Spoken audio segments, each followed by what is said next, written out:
Assalamualaikum warahmatullahi wabarakatuh. Alhamdulillah, alhamdulillahi rabbil alamin. Wal aqibatu lil muttaqin, wala udwana illa 'alal zalimin. Wassalatu wassalamu ala sayyidil mursalin wa ala alihi wa sahbihi wa man tabi'ahum bi ihsanin ila yaumiddin. Amma ba'du. Jamaah pengajian yang dimuliakan Allah Subhanahu wa taala, kita sebagai umat Nabi Muhammad sallallahu alaihi wasallam sangat dianjurkan sekali untuk memperbanyak salawat. Allahumma salli ala Sayyidina Muhammad wa ala ali Sayyidina Muhammad. Mudah-mudahan kita semua mendapatkan syafaat Nabi Muhammad sallallahu alaihi wasallam. Amin ya rabbal alamin. Pada kesempatan ini insyaallah kita akan mengkaji tentang manfaat dan keutamaan khusyuk. Waktu itu saya sudah menjelaskan bahwa khusyuk itu adalah mahalluhu al-qalbu. Tempatnya ada di hati. Ya, bukan pada seseorang menundukkan kepalanya, atau bukan pada seseorang suaranya yang pelan, atau bukan pula seseorang itu karena meneteskan air mata. Ya, khusyuk itu tempatnya adalah di hati. Kata Imam Ibnul Qayyim bahwa khusyuk itu halatum fin nafsi, suatu kondisi yang ada di dalam hati, ya, yang muncul dari tiga hal. Yang pertama adalah at-tadallul, ya, merendahkan hati di hadapan Allah Subhanahu wa taala, menganggap bahwa dia bukan siapa-siapa dan bukan apa-apa di hadapan Allah Subhanahu wa taala. Ya. Jadi dia merasakan betapa agungnya Allah, betapa sempurnanya Allah, ya, pencipta, pemilik dan yang mengatur alam semesta ini. Ya, sementara dia ini bukan siapa-siapa di hadapan Allah Subhanahu wa taala. Jadi kalau kita misalkan duduk dengan seseorang yang sangat mulia, katakanlah dia raja, ya, katakanlah dia penguasa yang sangat disegani dan sangat ditakuti dan sangat dihormati dan sangat dimuliakan, sementara kita bukan siapa-siapa, ya. Maka pada saat kita duduk di hadapannya itu kita menjaga sikap, ya, menjaga gerak, menjaga tindakan dan menjaga kata-kata. Jadi kalau kita berdiri di hadapan Allah Azza wa Jalla sedang sholat, maka kita, kalau kita merasakan tadallul tadi, bahwa kita bukan siapa-siapa di hadapan Allah, maka akan muncullah dari itu kita menjaga kata, ya, menjaga pandangan kita hanya tertuju ke tempat sujud, kemudian pikiran kita juga tidak kemana-mana, ya, kemudian kita tidak melakukan gerakan-gerakan yang tidak semestinya dan tidak seyogyanya. Khusyuk. Yang kedua adalah muncul daripada muraqabatullah. Ya, muraqabatullah itu anta'budallaha ka'annaka tarahu fa illam takun tarahu fa innahu yarak. Ya, ini ihsan. Engkau menyembah Allah seolah-olah engkau melihatnya. Ya. Allah itu tidak bisa dilihat. La tudrikuhul absar wa huwa yudrikul absar. Tapi makanya pakai kata-kata seolah-olah. Ya. Saya mengumpamakannya begini, kita sedang duduk bersama dengan seorang raja dan penguasa, ya. Ya. Maka pada saat itu kita melihat penguasa tersebut di depan mata kita.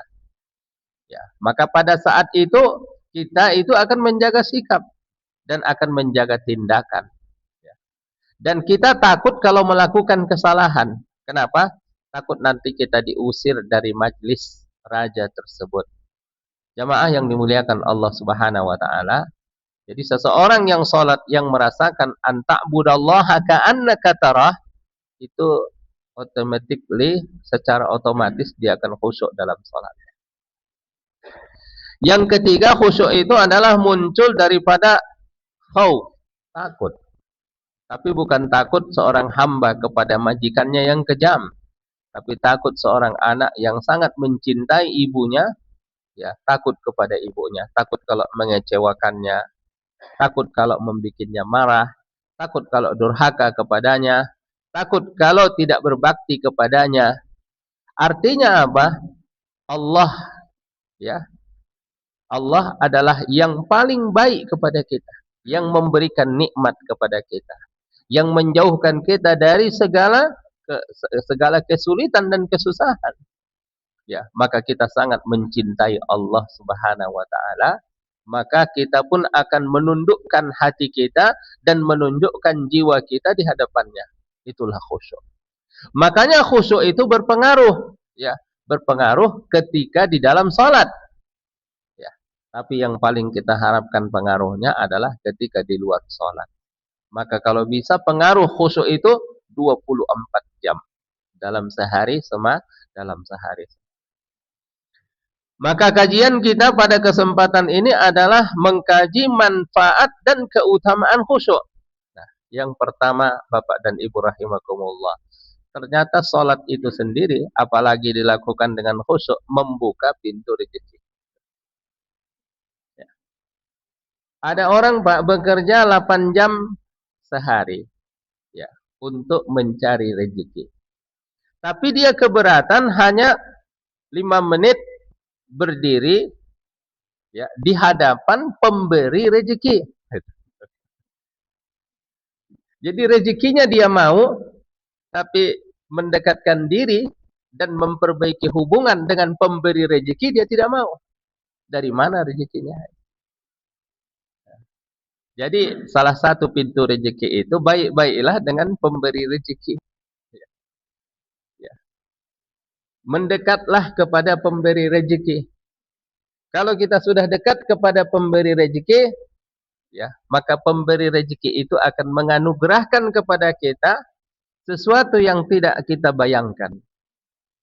Wa may yattaqillaha yaj'al lahu makhraja wa yarzuqhu min haitsu la yahtasib. Wa may yatawakkal 'ala Allahi fa huwa hasbuh. Wa may yattaqillah, siapa yang bertakwa kepada Allah, yaj'al lahu makhraja, Allah menjadikan kepadanya jalan keluar, wa yarzuquhu min haitsu la yahtasib, dan Allah Subhanahu wa taala akan memberikan rezeki kepadanya yang tidak disangka-sangka dan tidak diduga. Jadi salat itu jangan bilang saya cari duit dulu baru salat. Ya. Saya menyelesaikan pekerjaan dulu baru salat. Saya tuntaskan dulu kerjaan saya baru salat. Oh tidak. Aqimis salata mata sami'tan nida mahma kanatiz dzurub. Tegakkanlah salat tatkala engkau mendengarkan adzan, apapun kondisinya, apapun situasinya. Ya, jangan tunda-tunda salat. Ya, jamaah rahimakumullah. Kadang-kadang kita itu sebagai bos di perusahaan kurang memperhatikan salatnya jamaah, salatnya pekerja-pekerja kita, karyawan-karyawan kita, gitu. Ya. Padahal kita itu ada sebuah perusahaan, kita pengen usaha kita ini sukses, kita pengen usaha kita ini berhasil, tapi kita kurang memperhatikan apakah karyawan-karyawan kita sholat. Kadang-kadang ada orang bangun masjid, tukangnya nggak dipedulikan, mau sholat atau kagak sholat nggak peduli. Padahal itu kan tanggung jawab yang memberikan pekerjaan. Setidaknya mengingatkan supaya mereka sholat. Wa'mur ahlaka bis salati wastabir 'alaiha la nas'aluka rizqan nahnu narzuquk.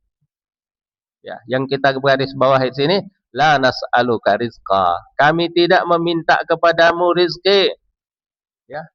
Kami tidak meminta kepadamu rezeki, urusan rezeki sudah selesai. Ya. Sudah selesai. Masing-masing kita sudah ada rezekinya. Kita hanya disuruh berusaha. Kita hanya disuruh untuk mengambilnya, tapi sudah ditentukan oleh Allah Subhanahu wa taala. Jadi jangan sampai gara-gara mencari rezeki salat kita tertunda, ya. Salat kita tidak khusyuk, salat kita tidak menentu, ya. Atau salatnya bolong-bolong, ya. Padahal justru salat itulah yang menjadi kunci rezeki kita. Tapi bapak dan ibu jangan berpikir kalau sholat nanti rezekinya sehari dapat 10 juta. Oh bukan begitu juga. Ya. Yang dimaksudkan itu adalah Allah Subhanahu wa taala memberikan keberkahan kepada rezekinya. Ya. Wa qalilun yakfi khairum min katsirin yutghi. Sedikit tapi cukup dan berkah lebih baik daripada banyak tapi malah semakin menjauhkan orang dari jalan Allah Subhanahu wa taala. Orang yang menjaga salat sedang memperbaiki hubungan dengan sumber rezekinya. Siapa sumber rezeki kita? Allah. Ya. Wa ma khalaqtul jinna wal insa illa liya'budun. Ma uridu minhum min rizqin wa ma uridu an yut'imun. Dan tidaklah aku ciptakan jin dan manusia kecuali hanya untuk menyembah kepadaku. Ma uridu minhum mir rizkin. Aku tidak membutuhkan rezeki dari mereka. Kata Allah Subhanahu wa ta'ala. Jadi jamaah yang dimuliakan Allah Subhanahu wa ta'ala. Ya, perbaiki hubungan kita dengan Allah. Kalau mau dilancarkan Allah rezeki kita. Ya. Ya. Kalau kita mau jadi sukses. Dan itu sudah merupakan jaminan dari Allah Subhanahu wa taala. Lanuhyiyannahu hayatan thayyibah. Orang yang beriman dan beramal saleh, Allah akan memberikan kepadanya kehidupan yang penuh dengan keberkahan. Kemudian yang kedua, salat menjaga kesehatan jiwa dan raga. Kenapa bisa begitu? Karena hati yang tenang memberikan pengaruh positif kepada seluruh tubuh. Dan salat itu tujuannya apa? Aqimis sholata lidzikri. Salat itu tujuannya untuk mengingat Allah Subhanahu wa taala. Dan orang kalau sudah ingat Allah, maka berkurang stresnya. Dan orang kalau sudah ingat sama Allah, ya, maka berkurang kegelisahannya.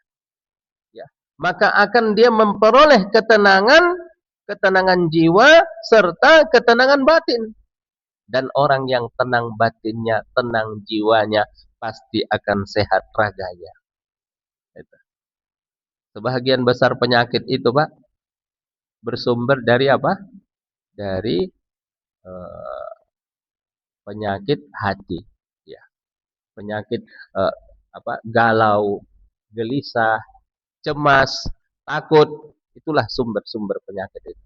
Sedangkan orang yang sholat itu, hatinya tenang, jiwanya tenang, pikirannya tenang. Kenapa? Karena dia membangun hubungan yang kokoh dengan hubungan yang kuat kepada Allah Subhanahu wa taala. Dalam salat terdapat zikir. Ya. Ketika seorang mengatakan inna salati wa nusuki wa mahyaya wa mamati lillahi rabbil alamin. Sesungguhnya salatku, hidupku dan matiku hanya untuk Allah Rabbul alamin. Nah, selanjutnya salat menguatkan hati kita. Bukan otot yang paling menentukan kekuatan manusia, tetapi hati. Bahkan orang yang badannya sehat namun hatinya rapuh. Ada orang sehat, ya, berotot, ya, kekar, tapi jiwanya lemah, ya, hatinya lemah, ya, tidak kuat menghadapi godaan. Ya. Adakah orang sekuat Nabi Yusuf alaihissalam, ya, yang digoda dengan godaan yang bertubi-tubi? Wa rawadathu allati huwa fi baitiha an nafsihi wa ghallaqatil abwaba wa qalat hayta lak qala ma'adallah innahu rabbi ahsana mathwaya innahu la yuflihuz zalimun. Ujian yang dihadapi Nabi Yusuf itu, Pak, yang pertama ujian sumur. Ya. Dia dicampakkan ke dalam sumur. Diajak oleh kakak-kakaknya, ya, abang-abangnya untuk pergi bermain. Betapa senangnya hati Yusuf pada saat itu. Betapa gembiranya dia diajak main. Tetapi ketika sudah di padang pasir, mereka tanggalkan bajunya dan mereka campakkan dia ke dalam sumur. Ujian yang diberikan Allah. Tapi Yusuf kokoh. Yusuf teguh pendirian. Yusuf bertawakal kepada Allah Subhanahu wa taala. Maka Allah Subhanahu wa taala mengajari Yusuf ketika dicampakkan ke dalam sumur itu, falamma dhahabu bihi wa ajma'u ayaj'aluhu fi ghayabatil jubbi. Mereka pun pergi meninggalkan Yusuf sendirian di dalam sumur. Itu mengajarkan kepada Nabi Yusuf supaya menjadi seseorang yang bertawakal hanya kepada Allah. Jangan bergantung kepada makhluk. Jangan bergantung kepada manusia, tapi bergantunglah kepada Allah Subhanahu wa taala. Wajat sayyaratum fa'arsalu waridahum fa'adala dalwah qala ya bushra hadha ghulam wa asarruhu bidha'ah. Datanglah kafilah dagang dan mereka butuh air. Fa'arsalu waridahum, maka mereka mengulurkan tali. Ketika diangkat ternyata dapat bocah yang kecil. Nabi Yusuf bergantung di tali itu. Qalu ya bushra, mereka berkata kabar gembira. Tadinya kita mau ngambil air, ternyata dapat bocah kecil. Zaman itu bocah boleh dijual, Pak. Dijual ke pasar budak. Bawa ke Mesir, dibawa ke pasar budak, laku dijual. Washarauhu bisamanin bakhsin darahima ma'dudah wa kanu fihi minaz zahidin. Dan mereka jual dengan harga murah, yang penting laku. Ini barang-barang ilegal, itu ya. Karena sebenarnya pintu perbudakan itu adalah satu aja, perang. Ini tidak ada perang, kenapa diperbudak orang? Nabi Yusuf ini bukan orang sembarangan. Bapaknya Nabi, kakeknya Nabi. Bapaknya Yakub. Kakeknya siapa? Ishak. Ayahnya Ishak siapa? Ibrahim. Yusuf ini adalah cucunya Nabi Ibrahim, bukan orang sembarangan. Kalau di sini Gus, Pak. Tapi Allah Subhanahu wa taala ingin mengajari Nabi Yusuf alaihi salam tentang apa? Tentang ya, merasakan penderitaan rakyat. Merasakan kesulitan orang-orang lemah, merasakan kesulitan orang-orang yang tidak berdaya, karena sesungguhnya Allah Subhanahu wa taala akan mengangkat Yusuf sebagai ya, dia dibeli oleh raja. Ya. Akrimi maswah asa ayyam fa'ana aw nattakhidhahu walada. Berkatalah raja kepada permaisurinya, muliakan dia. Mudah-mudahan nanti berguna bagi kita. Tatkala Yusuf sudah tumbuh dewasa, sudah tumbuh sebagai remaja, akhirnya perempuan itu pun jatuh hati kepada dia, permaisuri raja tadi. Lalu dia menggoda Yusuf alaihissalam. Tapi Yusuf teguh pendiriannya. Nah, jadi salat itu menguatkan hati kita. Jamaah yang dimuliakan Allah Subhanahu wa taala. Orang yang salat ya, tidak gampang jatuh ke dalam kemaksiatan. Tidak gampang jatuh ke dalam godaan dan tidak gampang jatuh ketika menghadapi ujian dan cobaan. Dia akan tegar, dia akan kokoh, dia akan kuat. Kenapa? Karena salat itu telah menguatkannya. Dan satu lagi yang menarik dalam salat ini apa, Pak? Mufrihatun lin nafsi, dia membahagiakan hati. Insyaallah. Barang siapa yang mencari kebahagiaan, carilah kebahagiaan itu di dalam salat. Ya, kebahagiaan itu ada yang mengatakan letaknya pada harta, ada yang mengatakan letaknya pada pangkat dan jabatan, ada yang mengatakan letaknya pada kekuasaan. Oh tidak. Ya, kebahagiaan itu letaknya pada ibadah kita kepada Allah Subhanahu wa taala. Ya. mufarrihatul linnafsi, sangat menyenangkan dan juga sangat membahagiakan. Jamaah yang dimuliakan oleh Allah Subhanahu wa taala. Maka di antara faedah dan keutamaan daripada khusyuk dalam salat itu adalah pertama menjadikan salat itu ringan. Ya, tidak lagi menjadi beban tapi sudah menjadi kebutuhan. Kenapa seperti itu? Dalam Quran dikatakan wa innaha lakabiratun illa 'alal khashi'in. Sesungguhnya salat itu berat kecuali bagi orang-orang yang khusyuk. Ya. Jadi orang yang khusyuk itu dia merasakan halawatul iman, merasakan manisnya, nikmatnya salat itu. Kenapa dia merasakan manis dan nikmatnya salat itu? Karena dia mentadabburi maknanya. Karena dia merasa dekat dengan Tuhannya. Ya, karena dia menyampaikan pujian-pujiannya di hadapan Tuhannya, karena dia menyampaikan doa-doanya di hadapan Tuhannya, karena dia menyampaikan keluh kesahnya di hadapan Tuhannya, dan Tuhannya mendengarnya, dan Tuhannya akan mengabulkannya. Masya Allah. Dan hati kita manusia ini dia cenderung mencari tempat untuk bergantung. Tapi kadang-kadang orang salah. Dia menjadikan tempat bergantungnya itu apa? Sesuatu yang tidak kokoh. Ya. Sesuatu yang gampang putus. Ya. Bayangkan orang lagi ada banjir gitu ya. Dia berpegang pada tali yang sudah rapuh. Ya. Maka Allah Subhanahu wa taala mengatakan, "Wa may ya'tasim billah faqad hudiya ila siratim mustaqim." Barang siapa yang berpegang teguh kepada Allah, maka dia telah ditunjuki Allah kepada jalan yang lurus. Jadi jamaah yang dimuliakan Allah Subhanahu wa taala, maka yang pertama kewajiban yang salat itu sudah berubah dari kewajiban yang membebani menjadi kebutuhan yang dinikmati. Kalau dilakukan dengan khusyuk. Seseorang yang khusyuk itu akan bahagia bila mendengarkan panggilan adzan. Ya. Bahkan dia menunggu-nunggu kapanlah adzan ini. Itu yang terjadi jamaah yang dimuliakan oleh Allah Subhanahu wa taala.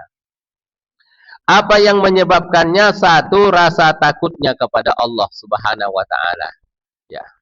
Yang kedua, harapan akan pahala. Oh, pahala salat ini luar biasa. Ya, pahala salat sunnah subuh itu apa? Khairum minad dunya wa ma fiha. Man shalla subha fi jamaah fa ka'annama qama al-laila kullah.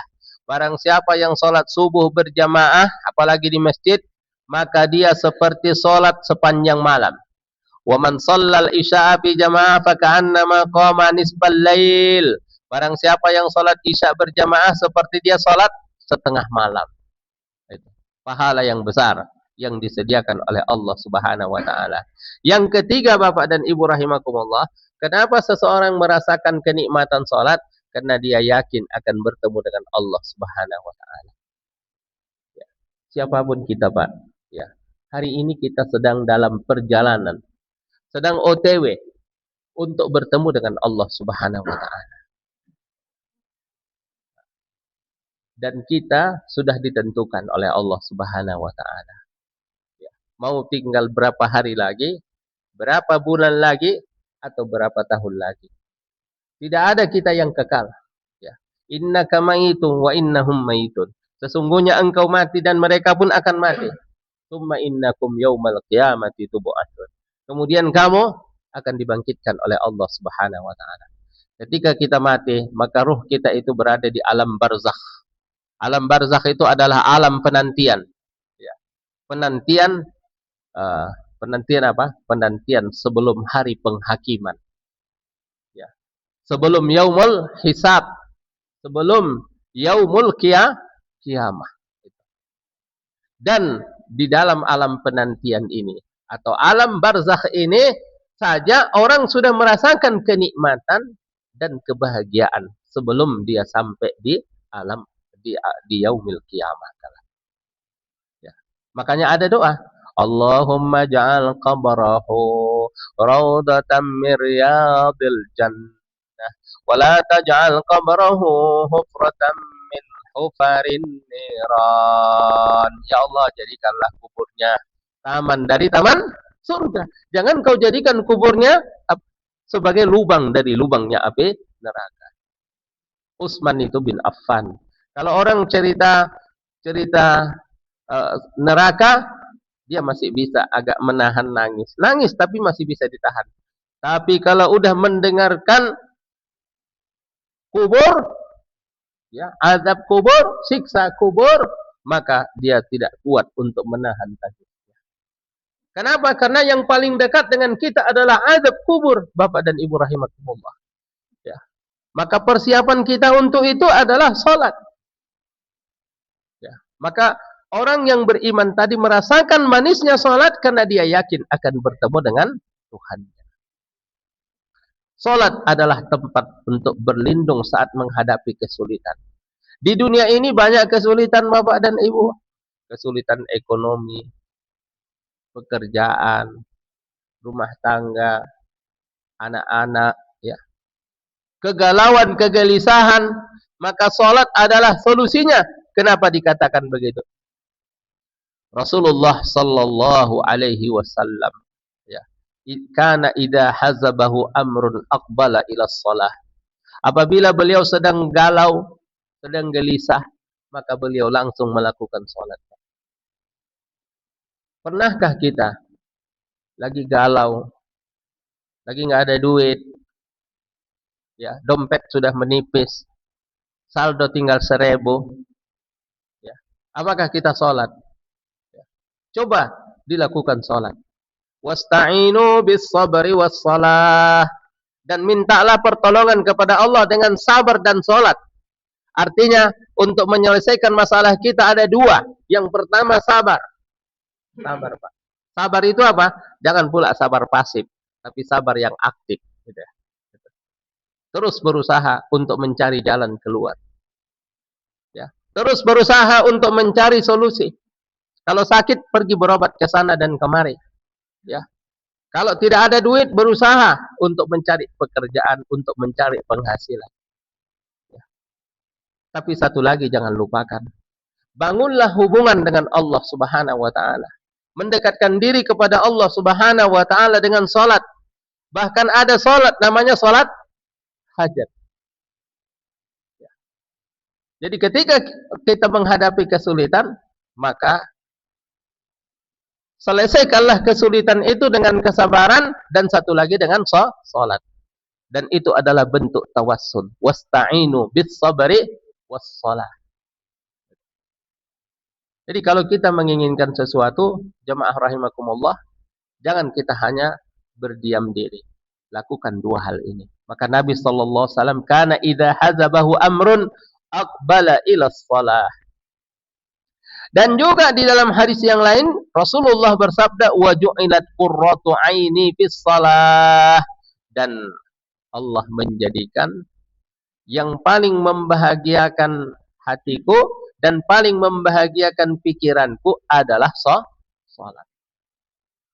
Jadi jemaah yang dimuliakan Allah, saya katakan tadi, salat menjadi tempat berlindung saat menghadapi kesulitan. Orang yang tidak salat, Pak, ketika menghadapi kesulitan, apa yang terjadi? Stres. Ya. Dan dia untuk menghilangkan itu, pergilah mabuk. Ya. Ya. Pergi minum minuman keras. Pergi main perempuan. Ya. Memang agak mereda sedikit, tapi tidak akan pernah selesai. Tapi kalau kita menyelesaikannya dengan salat, itu sudah merupakan janji dari Allah Subhanahu wa taala. Kemudian apa lagi? Salat yang khusyuk itu tanha 'anil fahsya'i wal munkar. Lihat pendalilan ini, Pak, ya. Di dalam surah Al-Ankabut itu, utlu ma uhiya ilaika minal kitabi wa aqimis shalah. Masyaallah. Apa utlu? Bacalah apa yang diwahyukan kepadamu dari kitabmu, dari Al-Qur'an. Wa aqimis shalah, dan tunaikanlah salat. Apa hubungannya? Setelah kita membaca Al-Qur'an, maka kemudian kita harus menegakkan salat, Pak. Dengan membaca Al-Quran dan mentadabburinya, kita paham pesan-pesan yang terkandung di dalamnya, perintah-perintahnya dan larangan-larangannya. Tapi ingat, engkau tidak akan kuat melakukannya. Karena itu berat melakukan perintah-perintah itu, bukan ringan, bukan mudah. Dia akan menjadi mudah dengan engkau menegakkan salat. Wa aqimis shalah, tegakkan salat.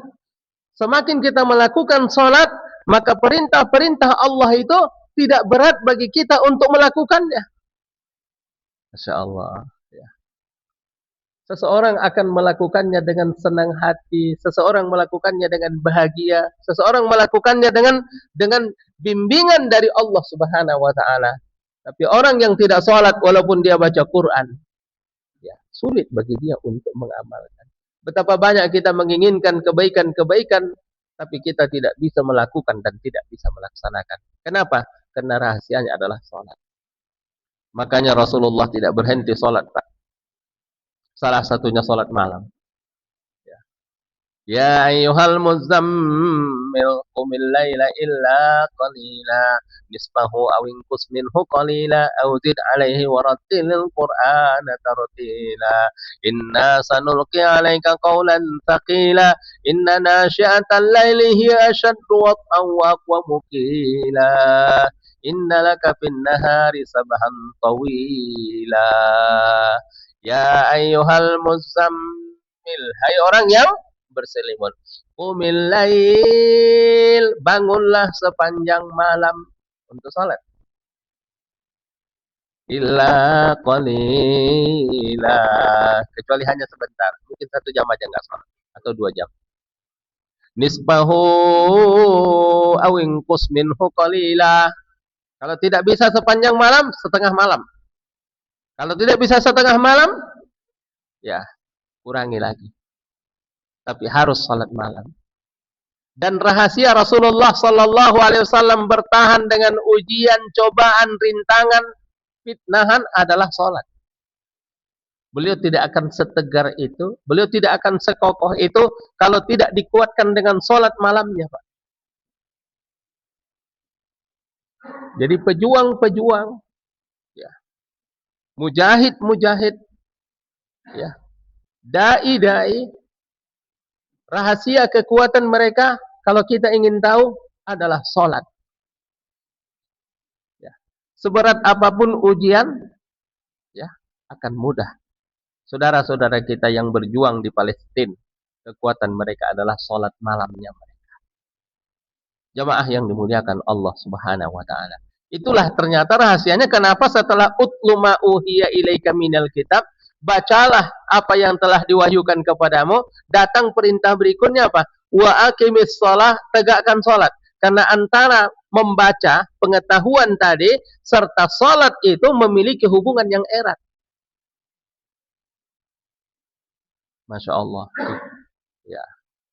Mukjizat salat luar biasa, Bapak dan Ibu. Jadi Allah memerintahkan 2 perkara yang saling berkaitan, membaca dan mengamalkan Quran, mendirikan salat dengan benar. Mengapa? Karena Al-Quran memberi petunjuk, sedangkan salat memberi kekuatan untuk menjalankan petunjuk.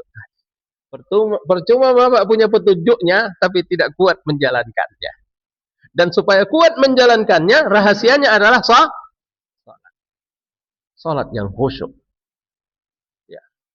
Semakin khusyuk salat kita, semakin beban-beban, ya, atau ujian-ujian di dalam kehidupan ini mudah bagi kita untuk menghadapi.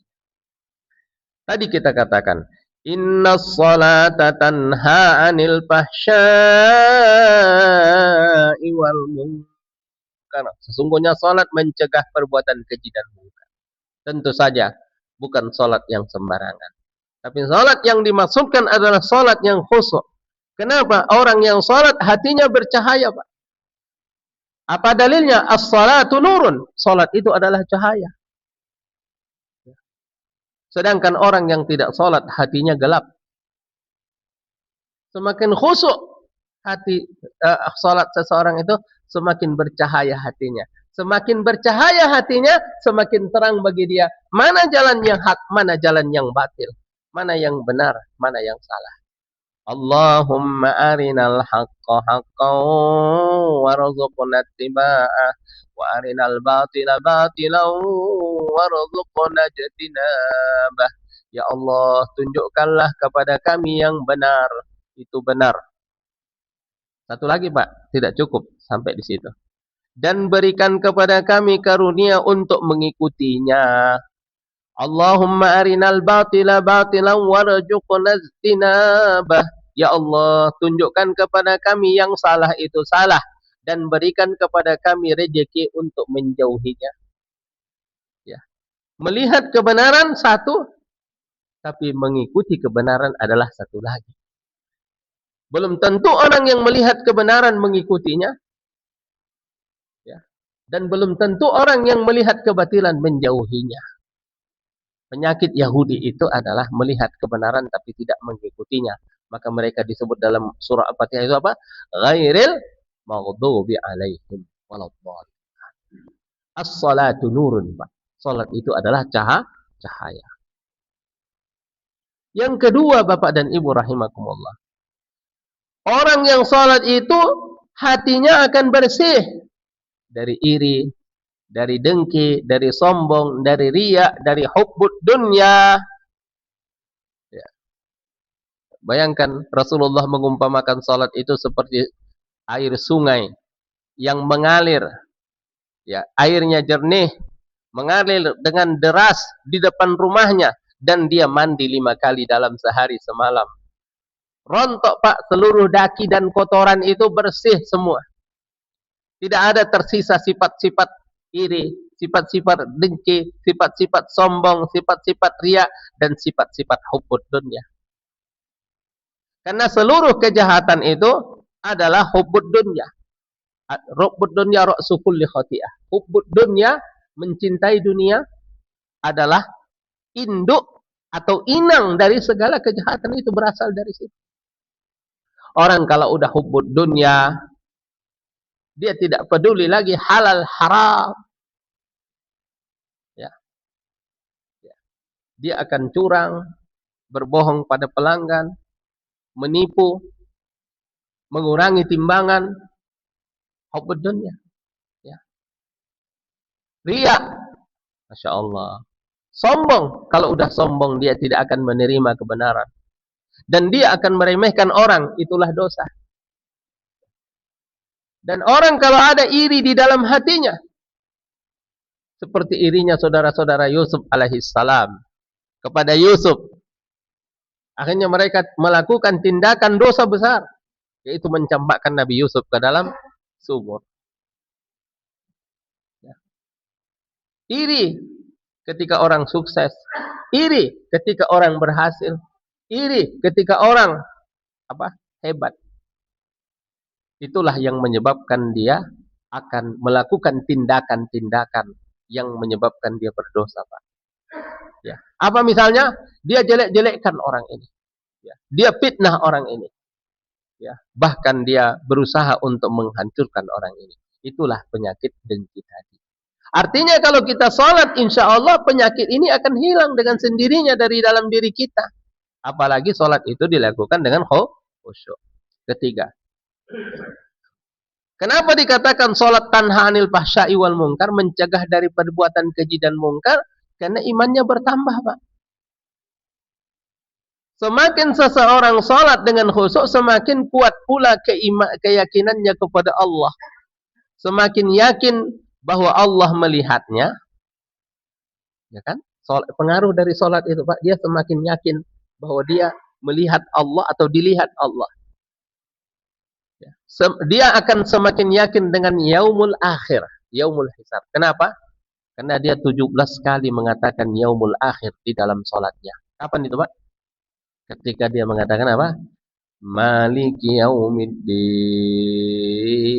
Tadi kita sholat sunnah subuh bilang Maliki yaumiddin. Engkaulah yang menguasai hari pembalasan. Sholat subuhnya kita bilang lagi. Maliki yaumiddin. Engkau yang merajai hari pembalasan. Zuhur nanti kita bilang berapa kali? 4 kali minimal. Asar kita bilang berapa kali? 4 kali lagi. Maghrib kita bilang berapa kali? 3 kali. Isya kita bilang berapa kali Maliki yaumiddin? Berapa? 4 kali. Berarti minimal orang muslim itu membaca Maliki yaumiddin berapa kali, Pak? 17 kali dalam sehari semalam. Orang yang memiliki keyakinan yang kuat terhadap yaumul akhir, maka dia tidak akan zalim, dia tidak akan menipu, dia tidak akan curang, dia tidak akan berbohong pada pelanggan, dia tidak akan zalim, dia tidak akan semena-mena, dan dia akan memperbanyak amal salehnya. Itu yang kita katakan wa yazdadu imanuhu, dan bertambahlah imannya ketika seseorang itu khusyuk dalam salat. Apalagi Bapak dan Ibu rahimakumullah, wa taqwa rahbatuhu fil khairi, kecintaannya kepada kebaikan bertambah. Orang yang khusyuk mulai menikmati baca Quran itu, ya, dia haus, ya, dia ingin membaca Quran, dia ingin bersedekah, dia ingin berzikir, dia ingin membantu, bukan karena dipaksa, tapi karena hatinya telah hidup dengan salat tadi.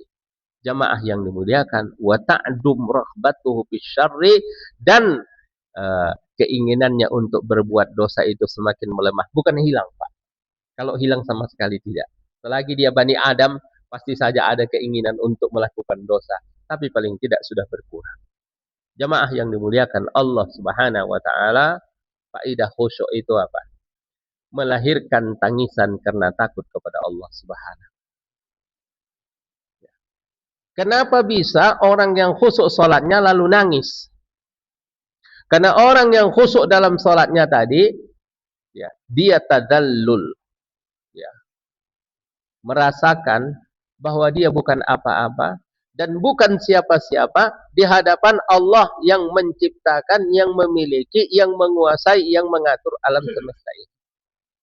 Kemudian dia bayangkan ibadahnya yang jauh dari semestinya, yang jauh dari seyogyanya, dan dia bayangkan dosa-dosanya di hadapan Allah yang menciptakannya, lalu dia bilang, mau kemana saya taruh muka saya ini nanti ketika bertemu dengan Allah Subhanahu wa ta'ala.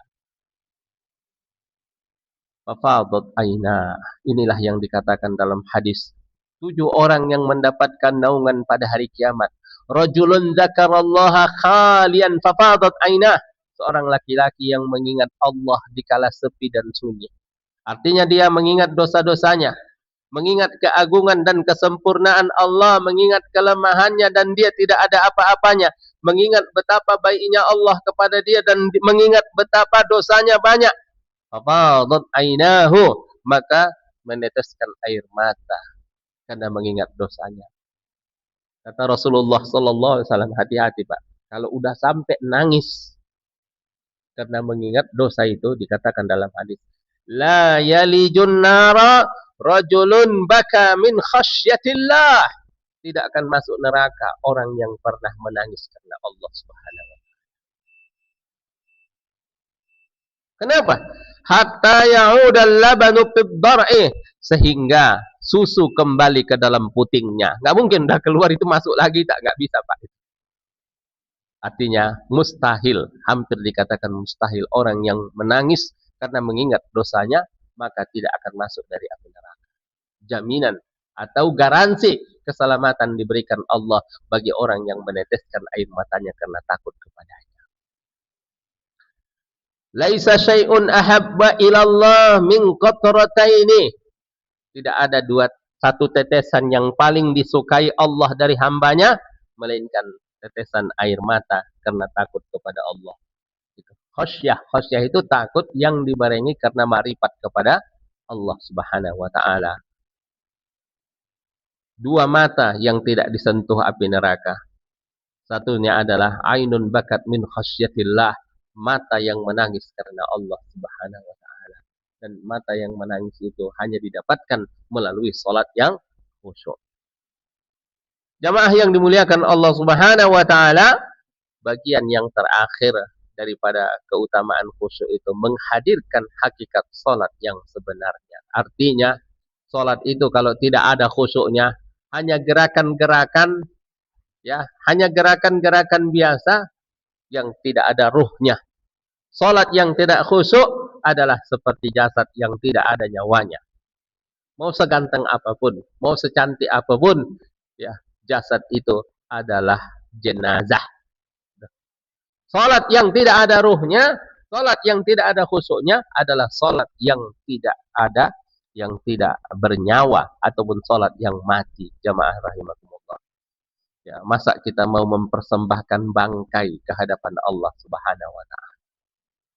Jamaah yang dimuliakan Allah, salat bukan sekadar rutinitas gerakan fisik, berdiri, rukuk, sujud dan salam atau maupun batin, tapi ada keselarasan di sini. Yang pertama, badan menghadap kiblat, hati menghadap Allah. Lisan membaca ayat, hati memahami maknanya. Kepala menundukkan fisik, jiwa tunduk dan dalam kepasrahan kepadanya. Itulah khusyuk tadi di antara fadilahnya dan di antara keutamaannya. Yang terakhir satu lagi adalah tentang bahwasanya kalau kita khusyuk salatnya akan memperingan perhitungan kita di hadapan Allah Subhanahu wa taala. Karena awwalu ma yuhasabu bihil 'abdu yaumil qiyamati as-shalah.